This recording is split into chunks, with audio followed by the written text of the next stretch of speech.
Hello friends, আজকে আমাদের ঘরে হচ্ছে পাটিসাপটা। আজকে মার জায়গায় আমি কথা বলবো, এটা আমি ডিসাইড করছি। তো বানাচ্ছে, এখানে আছে পাটিসাপটার ব্যাটার, তার উপর দিয়ে মা দিচ্ছে ক্ষীর বলে না ক্ষীরাই বলে? ক্ষীর। এটা হচ্ছে হাতে বানানো ক্ষীর, হাতে বানানো যে মিষ্টি হচ্ছে মিষ্টির দোকানে বানানো ক্ষীর। এটা একটা, আর ওই জায়গায় দাঁড়াও, কোথায়, এই জায়গায় আরেকটা, 2 পদের ক্ষীর। পৌষের শীতে মা আবারও পিঠে বানাচ্ছে। হচ্ছে যেগুলো আমি কিচ্ছু পারি না, বুঝিও না কীভাবে করে এগুলো। আফটার 30 সেকেন্ড পর এখন মা ঢাকনাটা খুলে তারপর হচ্ছে গিয়ে ক্ষীরাই যেটাই বলে ওটা দিবে বা ক্ষীরসা। হ্যাঁ, এটা কোনটা?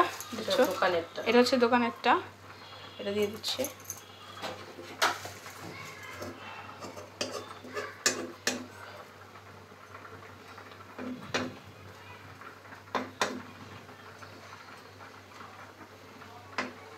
এভাবে করে নিচ্ছি, যেটা আমার কাছে খুবই কঠিন মনে হয়। কঠিন আমার কাছে মনে হয়। হয়ে গেল, মা 3টে বানিয়ে ফেললো। তুই হইলে কয়টা বানাতি? এখন হইলে আমার একটা হইতো না, পুরতো। এদিকে আবার ব্যাটার দিয়ে দিচ্ছে, ট্রাই করে দেখে গেল। আমি খাই না অবশ্য অতটা,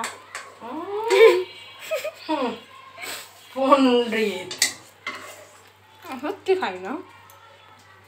আমি খাই, তুমি বলো খাই, বলো।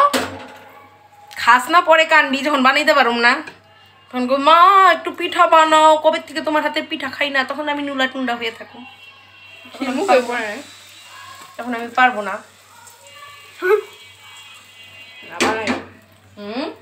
তোমার মা বানায় খাওয়ায় না? আমার মাই যেমন পারে না, আমি বানাই। ওই দিন বানাইছে তো এটা তুল দোষ যে তো কড়াইল ফোকাস উঠতেছে, সমস্যা নেই। বাবারে হাই গাইড। আচ্ছা, মানে দোকানের ক্ষীরটা কেমন জানি আমার একদম ভালো লাগলো না। বাবাকে ইনস্ট্যান্ট ফোন দিয়ে বলছি ক্ষীরা নিয়ে আসো তাড়াতাড়ি, একজন তাদের দোকানে রেডিমেড ক্ষীরা দিয়ে দিচ্ছে। যদি বলতাম আগের থেকে অর্ডার করে দিতাম, তো ক্ষীরাটা আরও বেশি টেস্ট হতো। এখন আমার কাছে এখানে যদি মনে হয় মা যে এমনি আগে পরে পাটিসাপটা পিঠা বানাইছি, ঘরে ক্ষীরাটাই বেস্ট, দোকানেটা ভালো লাগে না মিস্ত্রি। এটা মনে হয় অতিরিক্ত মাত্রায় গুড় ইউজ করছে, নাকি কি ইউজ করছে কে জানে, আমি জানি না। মারে বললাম আমার কাছে টক টক লাগতেছে, মা বলে না টক টক লাগে না, আমার কাছে জানি না কেন টক টক লাগতেছে, বুঝতেছি না।